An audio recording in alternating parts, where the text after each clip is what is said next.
everyone. Good evening, everyone. Hello, my name is Lamar Collins. I'm the founder and CEO of Roots 101 African American Museum. If any of you been here, you can raise your hand. If you're not, I won't embarrass you, okay? Anyway, Roots 101, I call it Roots 101 because in higher education, the first class you take is a 101. This is an educational journey of the journey from Africa to America. Before we get started, I do everything with everybody that comes here. I'm going to say Roots 101, and you say our house. Just like a cheer, right? Roots 101. Our house. Roots 101. Our house. Roots 101. Our house. Welcome to our house. Our house tells the story of the African American journey from Africa to America. Where I tell young people that we're descendants of kings and queens that were enslaved in America. That's a game changer.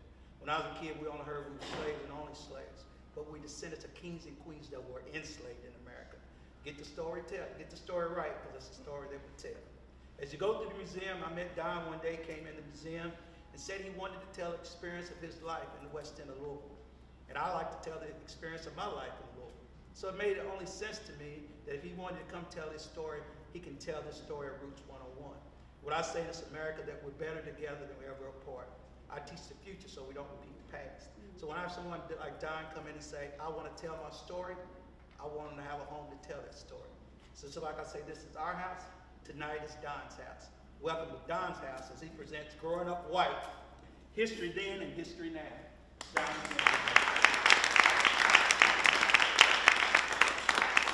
I was born an identical twin, meaning from the get-go, from day one, I was seen as different. See, when you're an identical twin, some of those people who aren't identical twins tend to point, stare, whisper behind your back. My mother, who was as proud as she could be to be the mother of identical twin boys, took full advantage of the situation. She dressed my brother and me in identical twin clothes, so even more people stared. My parents, Laura and Eugene Smith, had 4 kids. First there was Rachel. Then the next year there was my sister Evie, and the year after that was my twin brother Lonnie. And 2 minutes later was me. Right after Mama had me, as they were moving her from the operating table to the gurney to take her back to her room, they dropped her. Don't ask me how it happened, but it happened. Broke her back. Nobody sued anybody in those days. Back then the attitude was, shit happens, then you get on with your life. Mama kept plugging away, stayed home with the 4 kids until we all started school. And she wound up working the line at a cigarette factory for 30 years. In time, I would learn that my mother was a lot tougher than she looked. The first place we called home was the projects, or as the government called them, public housing. You heard right, the projects. A lot of people, especially if they're under 50, think blacks have this exclusive deal living in Louisville's projects. Wrong. Our projects were all white. They were called Parkway Place in Louisville's Park Hill neighborhood. They were built in the 1940s, supposedly for upwardly mobile white families. Neither one of my parents made it out of high school. The Depression was to blame, and World War II. Our upwardly mobile apartment had 2 bedrooms and 1 bathroom for 6 people. Mom and Daddy got 1 bedroom and the 4 of us kids got the other one. 2 sets of bunk beds, one for the boys, one for the girls. That's the way that worked. The buildings in our projects were shaped kind of like a fort with this big grassy courtyard in the middle. Except we had so many kids in our projects, there wasn't a blade of grass in that courtyard. Nothing but dust. One other thing, late at night when I was supposed to be sleeping, I'd lie there in my bunk bed and I'd look out my window at that big red and green sign way up on the side of the cigarette factory. As I recall, it was the logo for one of the brands of cigarettes they made. I watched it flash on and off on, off, all night long. While I laid there and stared at it, wondering what was out there in the world for me. That was the same cigarette factory my mother worked at. Not far away, there was this giant whiskey bottle way up on top of a distillery. Sometimes if the wind was blowing right, that sharp smell would be in the air, that raw stench of whiskey being made. Those projects were still there, by the way. Still Parkway Place, now black instead of white. Before I started first grade, they made us move. They said with Mom and Daddy working 40-plus hour week jobs at their factories, they made too much money to qualify to live in the projects. So we moved farther west to this dinky little rental house. I guess Mom and Daddy thought they'd made a big step up moving into any kind of house. So I grew up in the west end of Louisville, Kentucky, on Wyandotte Avenue. Blue collar, plain speaking people who got up in the dark to go to work in the morning. Lived in an all-white neighborhood, had all-white friends, went to an all-white grade school, shopped at all-white stores. White, white, white. Mine was an all-white world, except for the other side of Wilson Avenue. To our young minds, Wilson Avenue was the dividing line, the border, the half-real and half-imaginary barrier that kept the blacks away, kept us white kids safe. Today, if I'm on that part of town, I always make a point to drive down Wyandotte, roll past that little cracker box of a rental house we lived in. Of course, everybody I know has long since moved away from that part of town. But for me, the ghosts are still there. Those memories, well, some of them, still haunt me to this day. When I was a kid, in the summertime, late at night, I would join all the other kids and we would sit inside this big yellow circle on the ground out near the street, under the street light, and we would tell ghost stories. We told the story of the homicidal maniac with a hook for the hand. Told the story of the babysitter all alone in the dark, spooky house. Told the story of the teenage boyfriend and girlfriend who go to the park, hear weird noises, and walk into the woods to check it out, and never come back. Well, they come back, just not in one piece. Detached arm there, severed head there, missing leg, still missing. The story that scared us the most, the one that froze our blood, was about a real place. A place not 2 blocks away from us. In neighborhood lore, this story became known as the Land of No Return. Jimmy was the kid who told that story, and we believed every word he said. Why wouldn't we? Jimmy seemed to know everything about everything.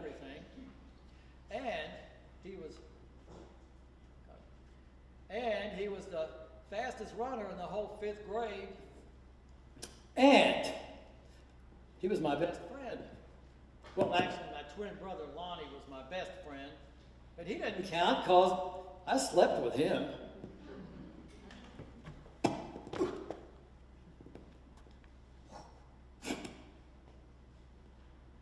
You all see that thing out there in the middle of the street? Of course, the manhole covers stoop. That's where the Negroes come from.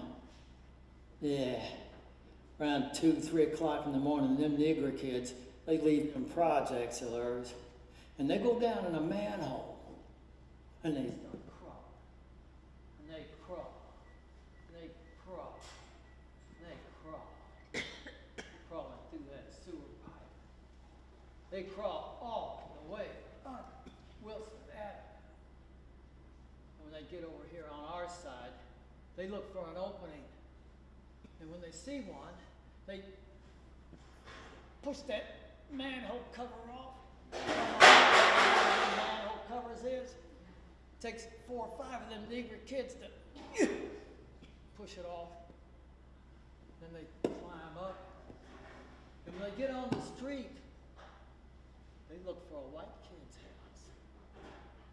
And when they find the one they want, they climb through a window.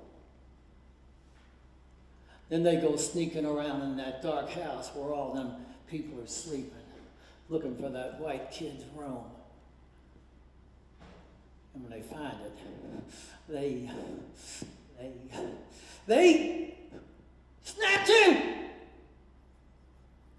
They pull that kid out of that house and down the street, pull him back down that manhole they come out of. They even push that lid back so nobody even knows where that kid even disappeared to. And then they pull that kid all the way back through that sewer pipe, all the way back to their project. That's the last time anybody ever seen that white kid. I heard they got a kid here not 2 weeks ago. I don't know, some kid on Beach Street, but they got. Did they kill him? He was lucky. First they got out there. Switchblades. Everybody knows every single Negro kid's got a switchblade knife, even the girls. Then they start having some fun carving on this kid. Then when all the blood's run out, yeah, I guess they kill it! Run on home, then, chickens!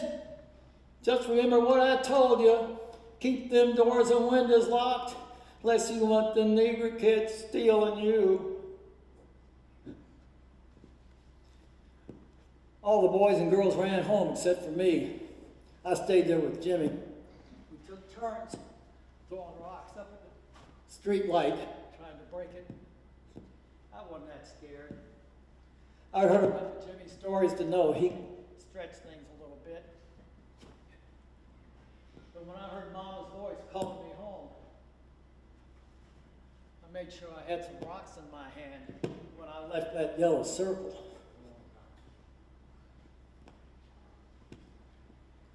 2 days later, the impossible happened with those same kids on my front porch.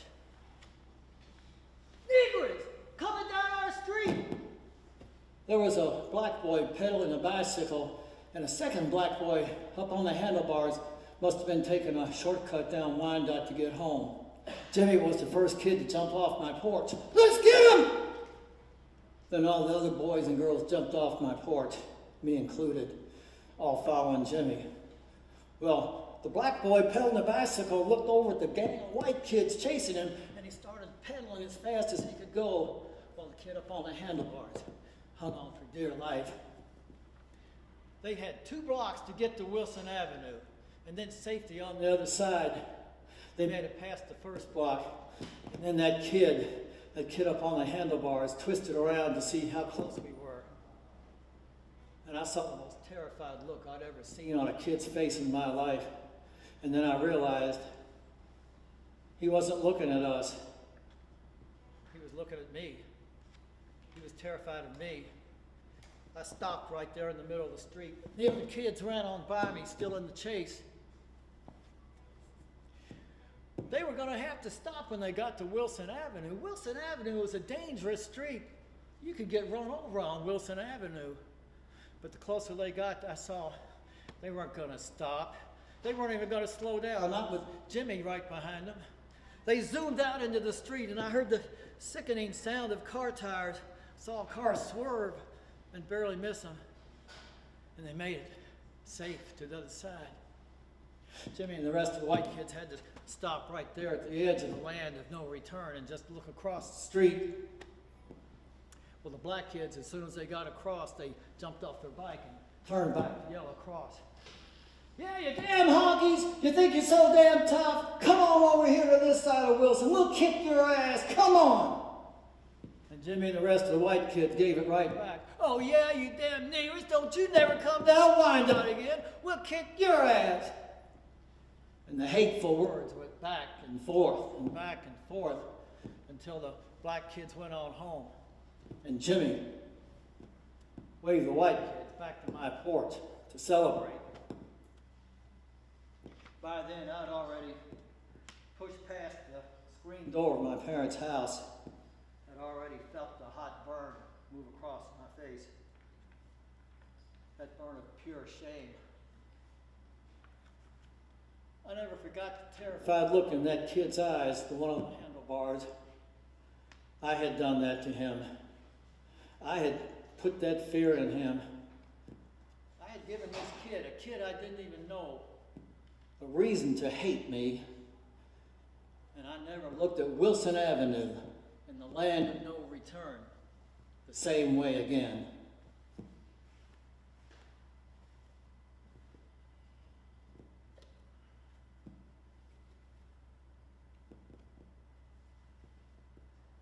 Bus ride. I'm 9 years old, years and years and years ago, riding that city bus with Mama. Yeah, we're still on 18th Street, just 10 minutes from home.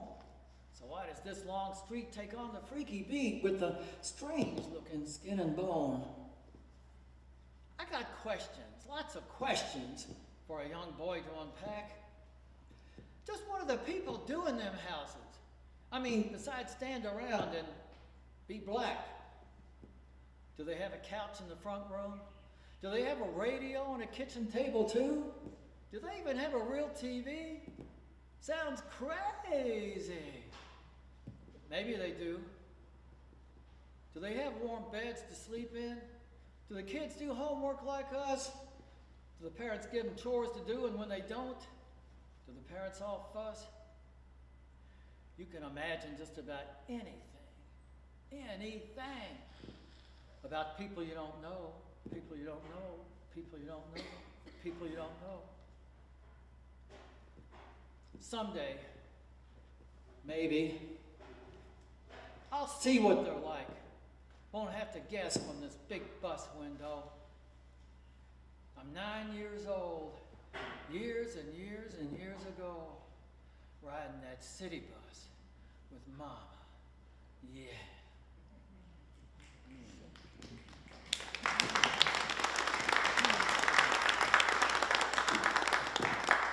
Mama never spent much money, didn't have it to spend, even after taking all of those bus rides downtown. So Mama came up with other ideas. You know, I don't think my mother ever wanted anything more than that new sewing machine, that one from Sears. With hardly any money for extras, my mother daydreamed about making clothes for kids instead of selling them. There he is.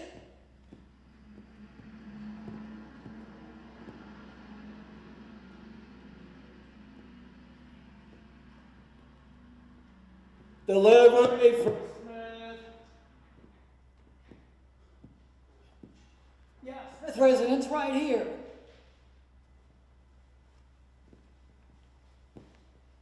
What the hell?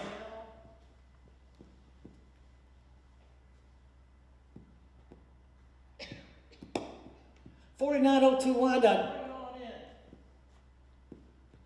Laura, that better not be what I think it is. I'm getting it, Gene. I need a sewing machine. Not damn today you don't. Put that thing back on your truck. Bring it in the house. Damn it, are you hard of hearing? I said put it back on your truck. We don't want it. Yes, we do. Laura, I told you before, we can't afford to be making payments on a TV and a sewing machine. Gee, all the neighbors are looking at us. I don't give a damn if the Pope's looking at us. No, Laura. The salesman said it's the best investment you can ever make. Well, the salesman ain't going to be stuck with the payments every month now, is he? Take that sewing machine back to your truck and take it to hell back to Sears. Now!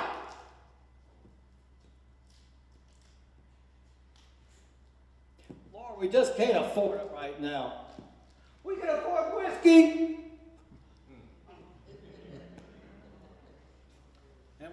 my mother went back in the house, and for the next couple of days she was quiet, real quiet.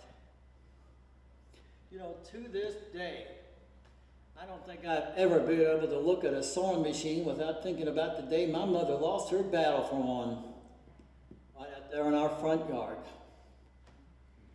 So there was Mama back on the city bus, going back downtown to buy clothes instead of making them. Mama had this system. One Saturday morning, she took the girls with her. The next Saturday morning, it was the boys. Next Saturday, it was the girls again. Then the boys. This went on all through grade school. No way was Mama going to take all 4 of her kids on the bus at the same time, except at Christmas and Easter. When it was Lonnie and my turn, we took the 18th Street bus to Broadway. And at Broadway, we transferred to the Broadway bus and rode that down to 8th Street. That's where the enormous Sears and Roebuck department store was. Mama walked us in and proceeded to look for church shirts for boys. Back then, they only had 2 colors, white and powder blue. Mama stepped up to the rack, pulled the shirt off, and studied it for missing buttons, loose threads, price. Then she put it back on the rack. And then she took out another church shirt and studied it the same way, looking for imperfections. And she put that back on the rack. Then she got out another church shirt for boys, while Ronnie and I acted like boys.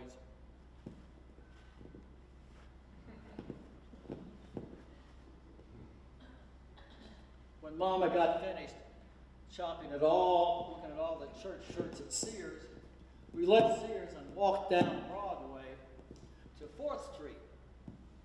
Back then, 4th Street was where it was happening if you were white. Big fancy department stores, movie houses, lots of shops, places the blacks pretty much couldn't shop at.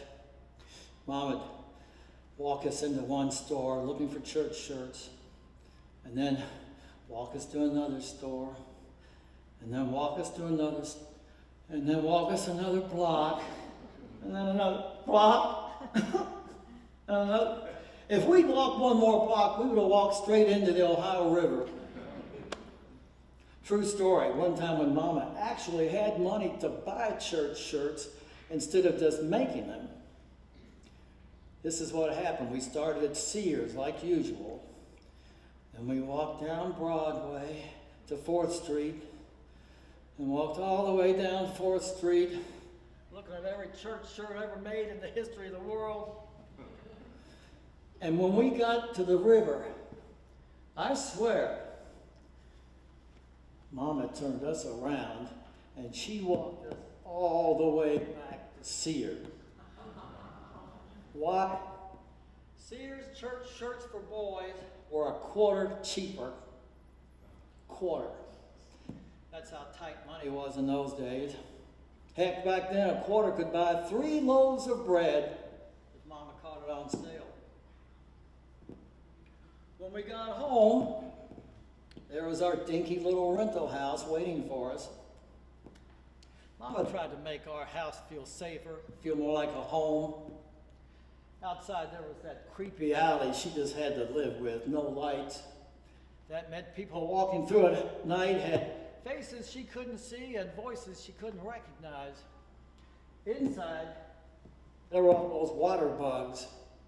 You know, the black shiny things. Man, we had so many water bugs. When we came home at night and turned the light on, about a dozen of them scattered across the floor.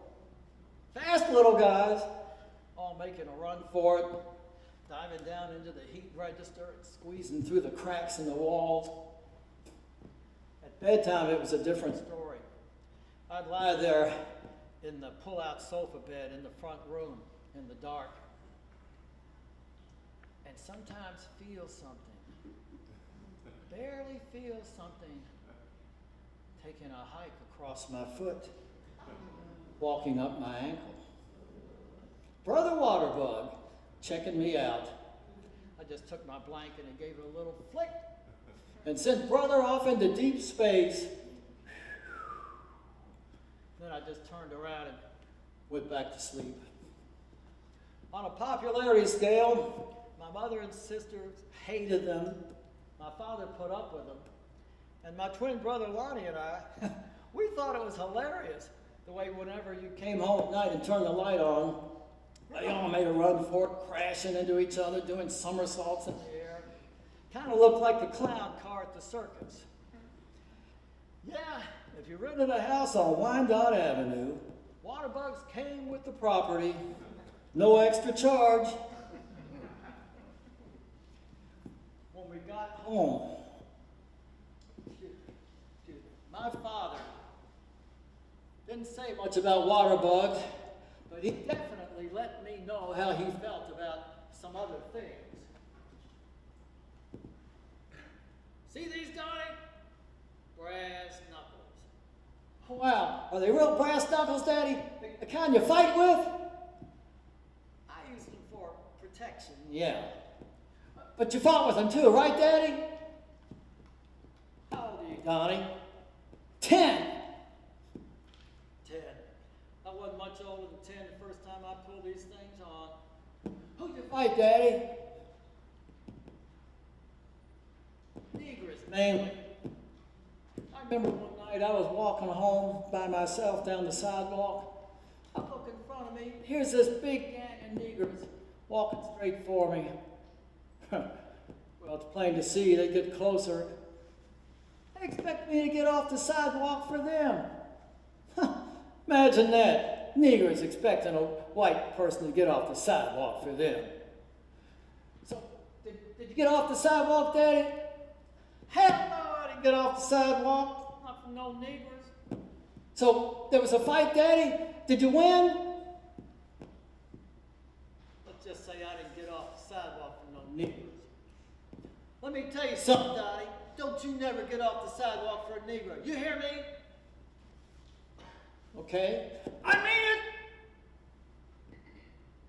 I won't.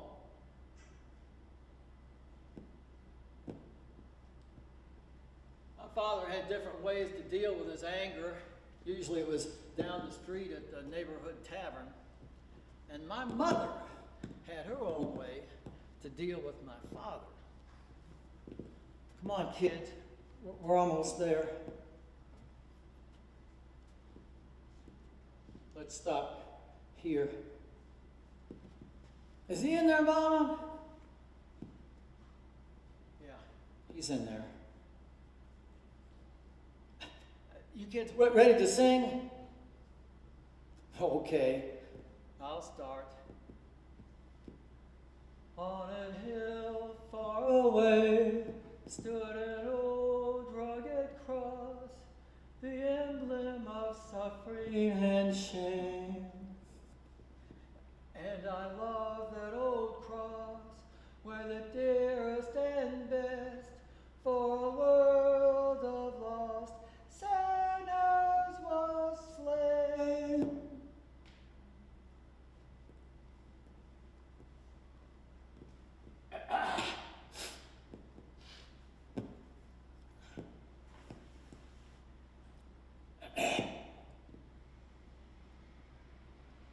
Hey, Smitty, ain't that your wife and kids out on the sidewalk singing? What are you talking about? Out on the sidewalk. Well, I'll be damned.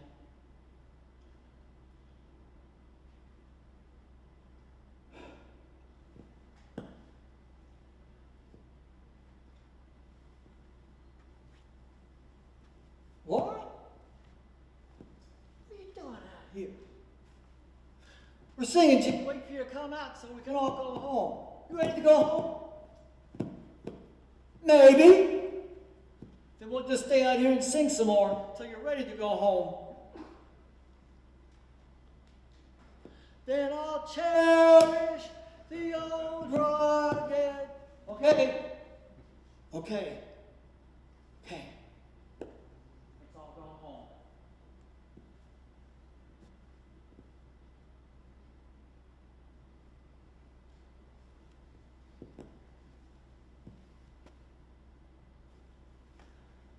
Like I said, my mother was a lot tougher than she looked. When it came to protecting her children, my mother could take on grown men if she had to.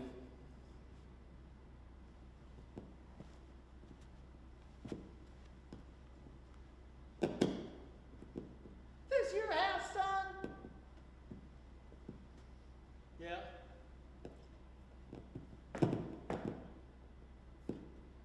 Miss Smith, are you this boy's mother? I am. He was riding the train across Cyprus, threw a rock and hit my car right on the hood. Now, you were riding the train? Just a little ways, Mama, but I didn't throw no rock. Jimmy did. I didn't see no boys but this one. He threw a rock and scratched up my hood. He needs to be punished right now. Come in the house. That boy's going to turn into a juvenile delinquent if you don't do something about it. He needs to be disciplined right now. Make him take some kind of responsibility. Thanks for bringing him home. Donnie, you say you didn't throw no rocks at that man's car? I didn't throw nothing, Mama. Jimmy did. Then he ran off. And that Jimmy... I don't know where you went, Mom. He just took off running. I don't know where. It's okay, Donnie. Okay. Mama believed me. After that, I tried as hard as I could never to disappoint her. Oh, I still brought the train home from school every now and then. I just didn't tell her. My father may have been born an alcoholic, but he wasn't born a bigot, and he wasn't a hard ass, not all the time. Truth was, my father was complicated, liked to tell stories, make his friends laugh. And he loved country music and rhythm and blues. Ray Charles was one of his favorites. He even had a Ray Charles album. Go figure. And he really, really loved my mother. When World War II started, Daddy tried to join the military, but he was rejected. Bad eardrum. So he did odd jobs around town. Sometimes went down to the country to help relatives on their farms. Not long ago, I came across this letter he wrote when he was on one of those farms. It was written to Laura Allen, his sweetheart, my mother. Darling Laura, well, honey, this is my second night and I am blue as hell. I sure do miss you, honey. Seems like the longer I'm away from you, the more I realize how much I love you. I think when I get back, we will start looking for a preacher. No kidding, honey. I've got the blues. I wish you were with me. Maybe the stars, trees, hills, and moon wouldn't look so bad. Well, honey, it's getting late and everybody's gone to bed, 9 o'clock. So I will close, hoping this finds you as much in love with me as before I left. I guess I'd better go to bed and dream about you now. With all my love, Jean. That letter was sent to my mother's parents' house at 1514 Wilson Avenue. Postmarked October 22nd, 1944. They were married just a few months later. Things didn't stay rosy for long.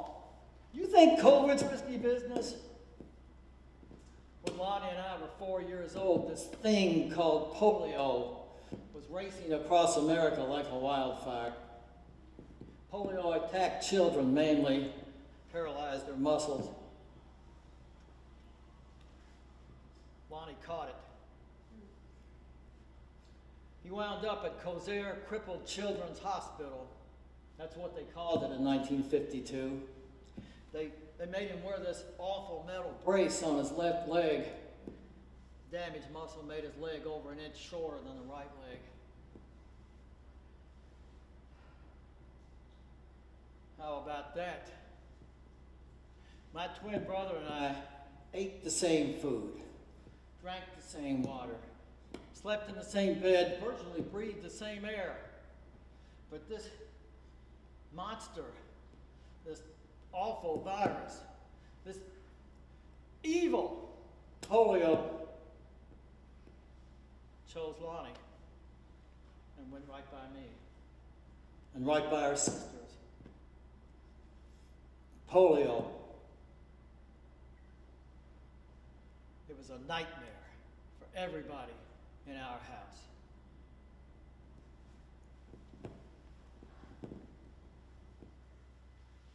As for me, I had my own way to escape polio and water bugs and an alcoholic father. It was called grade school. John B. McFerrin Elementary School, Cypress and Hill Street, Louisville, Kentucky. Back then, all of my teachers were women, grades 1 through 6. So I tried to please them, tried to impress them. I made good grades. On Friday mornings, we always had a spelling test. And if you spelled all the words right, you got a gold star up on the wall next to your name. Donnie Smith, gold star, gold star, gold star, gold star, gold star, gold star. Sometimes I flubbed up and missed one word. Donnie Smith, wah, silver star. But grade school wasn't wonderful all the time. One day a week, our entire class moved down the hallway to a different room, a music room. Even had a different teacher, a music teacher. Well, the music teacher's job was to introduce us to two things. One, singing, and two, rhythm. You know, how to keep a beat.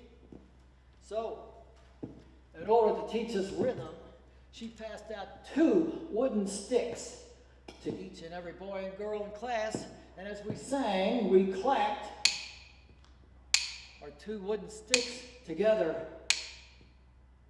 It was incredibly boring. But this teacher also passed out 2 special instruments. All right, class, who wants to play triangle? Raise your hand, triangle. I do, I do, I do. And she passed out the triangle to a lucky boy or girl. All right, class, who wants to play tambourine? Let's hear it. Who wants to play tambourine? I do. Pick me, please. And she passed out the tambourine to a lucky boy or girl. I forget which grade I was in, but I had had enough arithmetic by then to know that if this teacher passed out the 2 special instruments to a different boy and a different girl each week, then eventually she'd pick me, and I'd get to play one of the special instruments. Well, the weeks went by, and then the months, and I still hadn't been picked, although I'd raised my hand up every week like everybody else. Finally, it came down to the last music class of the year. All right, class, who wants to play triangle? And she gave it to a girl. Hey, hey! That meant she was going to give that tambourine to a boy. And I knew which one it was going to be. Yeah, I had this teacher figured out. She'd been saving me. Was going to reward me for being so patient, for raising my hand every week and never being picked. So, I sat there on my chair. All right, boys, who wants to play tambourine? Mr. Smug. I got this. Watch this. That teacher stepped right toward me with that tambourine, and she gave it to another boy. I never forgot that feeling of being left out, ignored.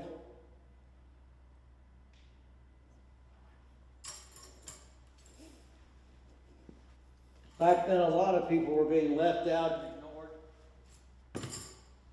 But at least America was finally beginning to do some things to make race equality better than it was. Before I knew what happened, it was time to start the 7th grade at that big school up on Wilson Avenue. And this integration hit me right between the eyes. My very first day at Parkland Junior High School. All right, Donnie, why don't you sit right there?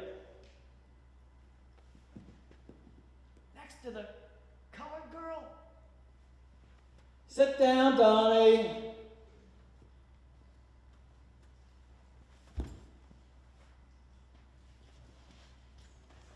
Hey, my name's Diane.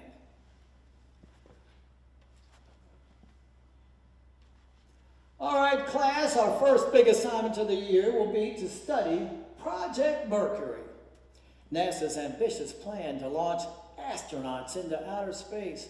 We'll discuss these fact sheets in a couple of weeks, but for now, is there anyone who would like to share with the rest of the class what they already know about Project Mercury? Well, Project Mercury is going to launch 7 astronauts into outer space, one at a time, and they have to deal with like 3 G's of force trying to break away from Earth's gravity. But when they do, they'll be light as a feather. And they say that someday astronauts will even go on an orbit around the whole Earth, just like a satellite. Very good, Diane. Thank you.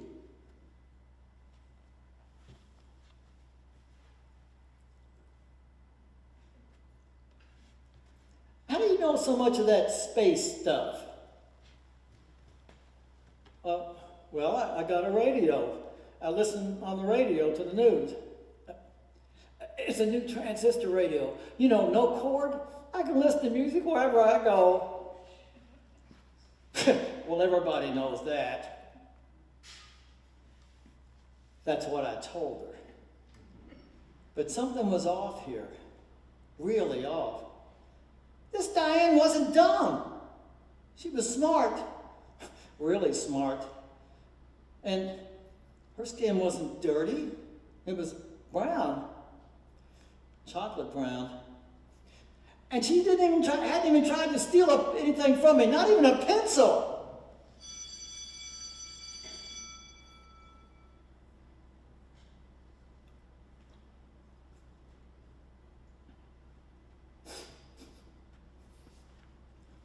What are you doing? You smell pretty. I smell pretty. Yeah, like a girl.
What are you doing? Nothing. I am a girl, silly. Hey, Donnie, what's your favorite TV show? Oh, I don't know. Quick Draw McGraw. Quick Draw McGraw, me too. That's the funniest cartoon ever. And what's his little sidekick's name? Baba Louie? Yeah, that's it, Baba Louie. And what's that line he says every show? Your friend, I think. Oh, it cracks me up. Diane, Donnie.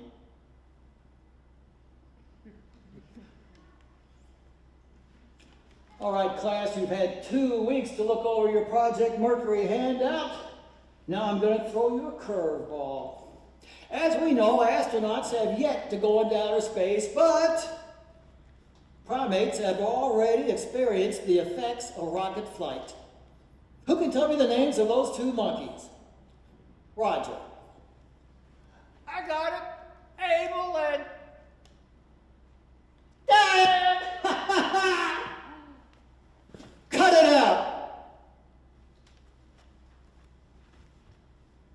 Thanks.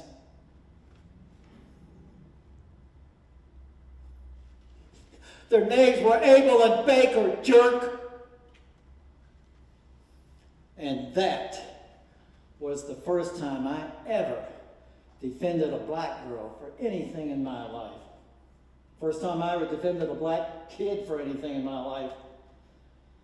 I guess it was because Diane was a 7th grader, just like me, and she was new to Parkland, just like me.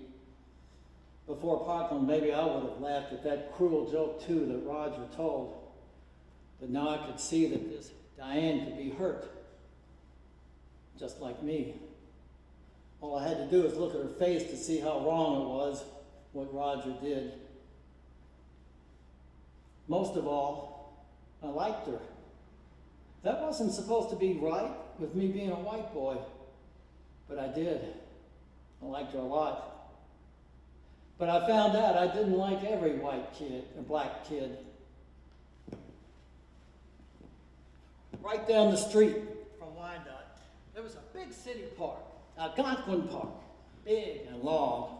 And the really neat thing about, or the uncanny thing about Algonquin Park was, one end of the park was filled with white kids who came from their white neighborhoods on that end of the park. And the other end was filled with black kids who came from their black neighborhoods on that end of the park. And the uncanny thing was every single white kid and every single black kid knew exactly where that glass wall was. Right in the middle of that park, keeping the races away from each other.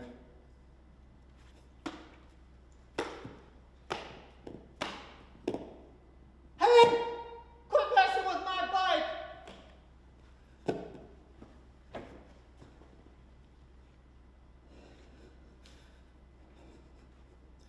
There it was, the best birthday present I ever got. That red 26-inch Schwinn bicycle.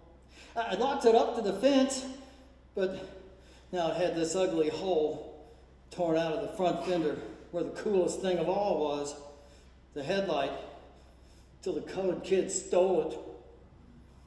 Now it was the 3-week-old piece of junk. And I had to go home and hope Daddy didn't notice.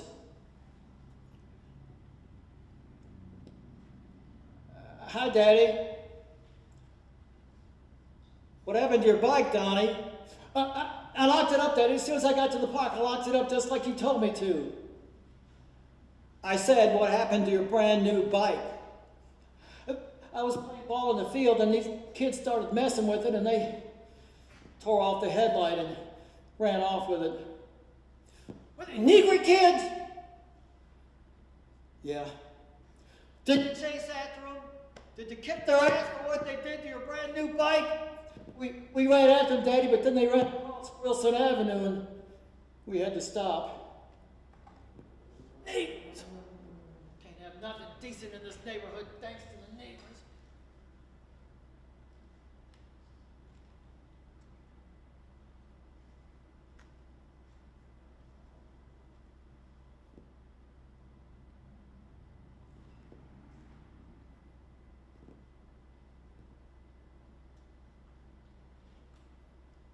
Don't you never let a Negro take anything away from you again. You hear me, Donnie? Okay.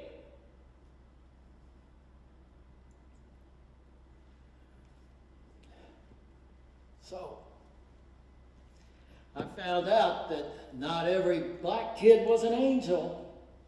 Just like I found out black kids and white kids could both misbehave at Parkland. But I knew one black kid who was an angel.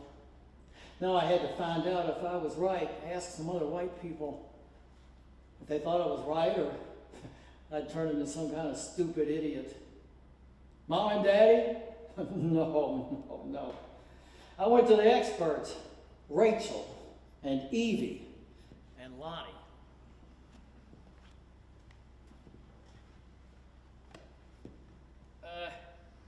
What are you doing, Rach? What's that song on the radio? My little brother is so square. Try. Will you still love me tomorrow? Who's singing it? Dag, Donnie, get with it. Try the Shirelles. How much does a transistor radio cost? A lot more than you got. Well, how much? About 100-year lawn mowing job. Well, I only mow our grass. That's what I'm saying. Forever. Do you think the colored girl? Beat it, Donnie. I gotta take care of these zits before tonight.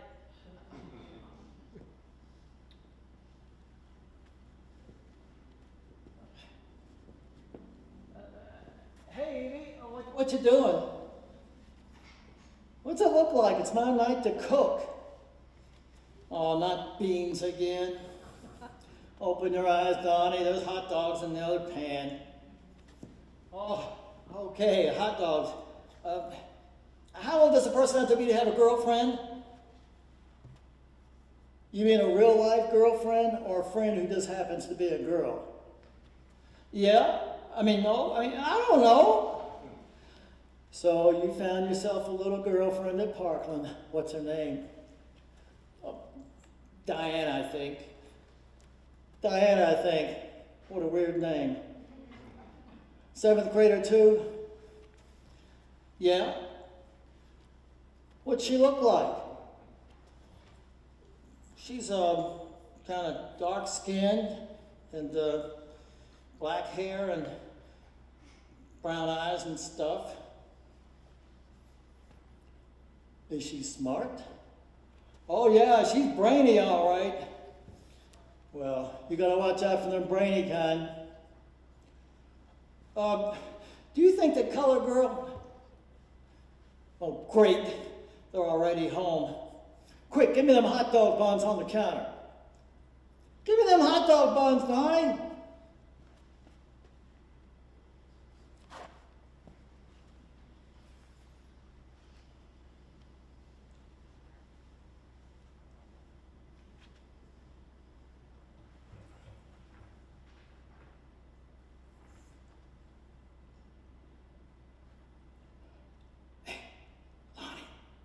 You awake?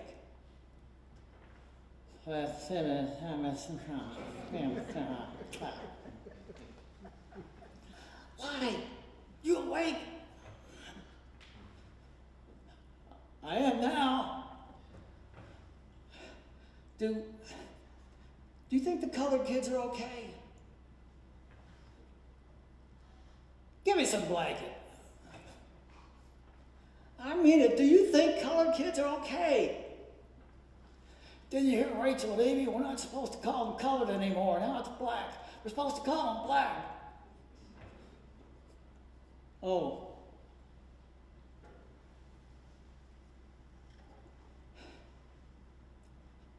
Hey, Lonnie. What? Do you think the black kids are okay? I guess so. Girls too? Girls too what? Black girls, do you think they're okay too? Yeah, they're okay. Everybody's okay. Go to sleep. There it was. Lonnie said Diane was okay. And so did Rachel and Evie too, didn't they? Sort of. They listened to all the black girl groups on the radio, didn't they? And they said we weren't supposed to call them colored. And if we weren't supposed to call them colored, we sure weren't supposed to call them niggers.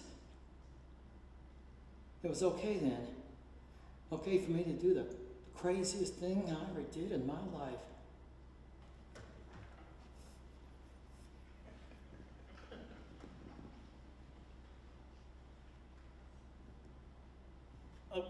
Hey, Diane. Hey, yourself, Donnie. What are you doing here? I got a joke for you. I was going to tell you in class tomorrow, and then I figured I'd probably forget if I wait till tomorrow, so I thought I'd come by your locker here. Because I don't know what your schedule is at the fourth period or anything, so I thought I'd just come by your locker. If you're here, I'd tell you my joke, and that's why I'm here. That is so cool. Thank you. Well, Well, what? Well, are you going to tell me your joke? Oh, yeah. I'm Groucho Marx. Last night, I shot an elephant in my pajamas. How an elephant got in my pajamas, I'll never know. you shot an elephant in your... Oh, that's a good joke, Donnie. Yeah, I like that. That's a good joke. Yeah. She thought it was funny. This black girl who had eyelashes so long they curled up like springs, and the skin that was like chocolate milk, and all these teeth that were white. She thought it was funny. I didn't care if the other kids in the hallway stared at us. This Diane was pretty and smart and different, and she liked me. And I wound up thinking about her all the time.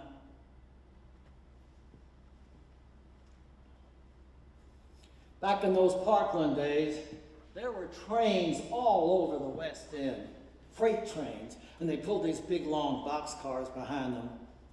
Here's the funny thing I learned about boxcars. If I was standing at the street waiting for the train to go past after school so I could cross and go home, they seemed to be moving really slow, almost in slow motion. But when I was running alongside one of them, trying to grab a ladder and catch a ride home, they moved plenty fast enough. I guess to an outsider, I did look like one of them juvenile delinquents, catching a ride on a boxcar to get home 5 minutes faster. Sometimes I'd walk along these train tracks by myself or with Jimmy, and I would try to walk on the rail. And I swear, I knew a train was coming before I could see it or even hear it. I could feel it. Feel it right through my sneakers. Then I knew that low hum of that big locomotive was right nearby and we'd be closer.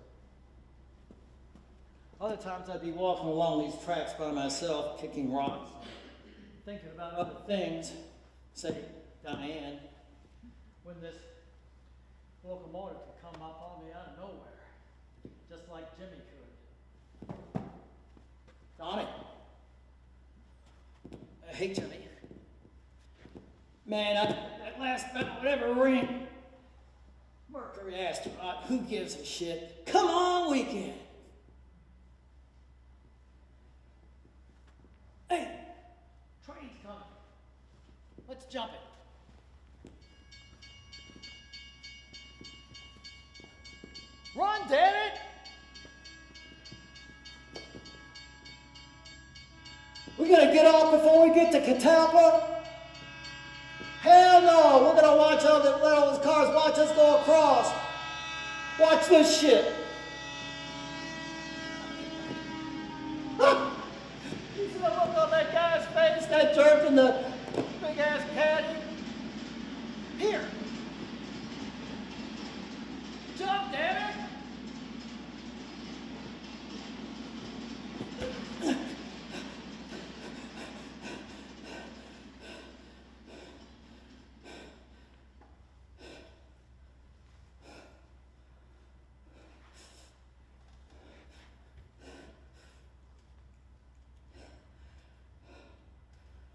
Rock's got me good. I Don't be such a chicken shit, Donnie. Tell your folks you fell off your little bicycle. So long, Negro lover.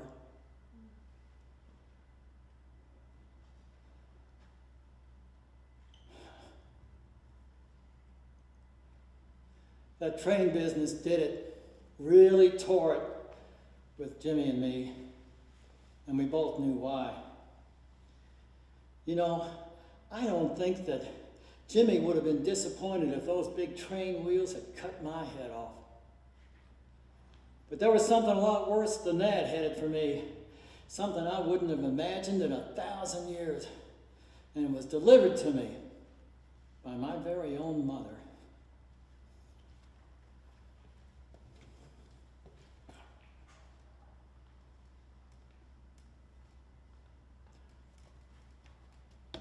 Hi, Donnie. Hi, Mama. Something bothering you? Good, you can help me finish shucking this corn then. You be sure to get all the silks out. You always get in a big hurry and miss some of them.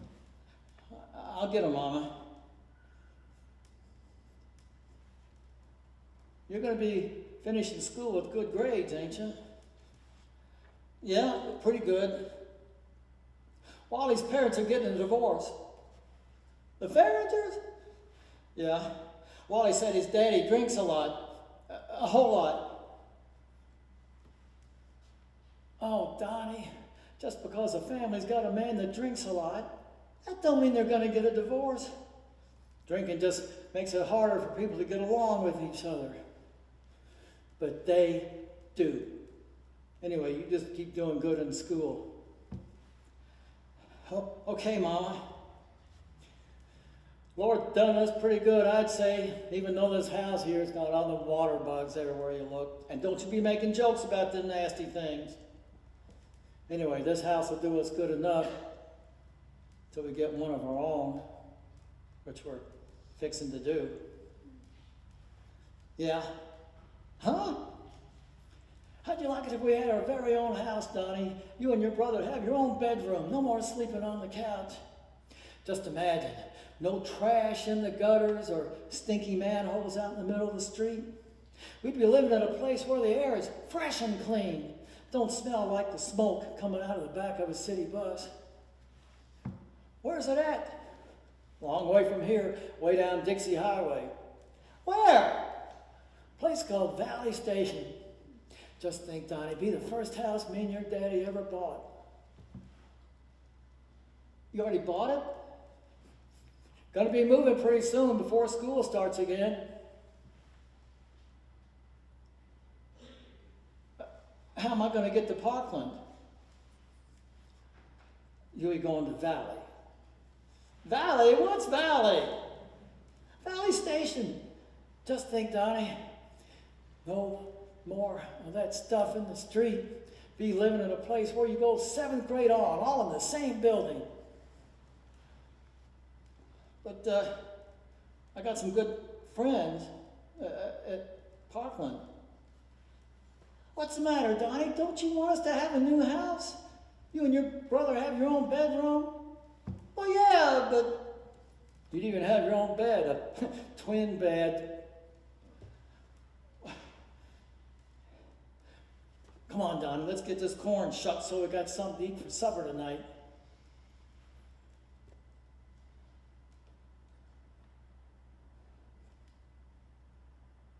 What about Diane?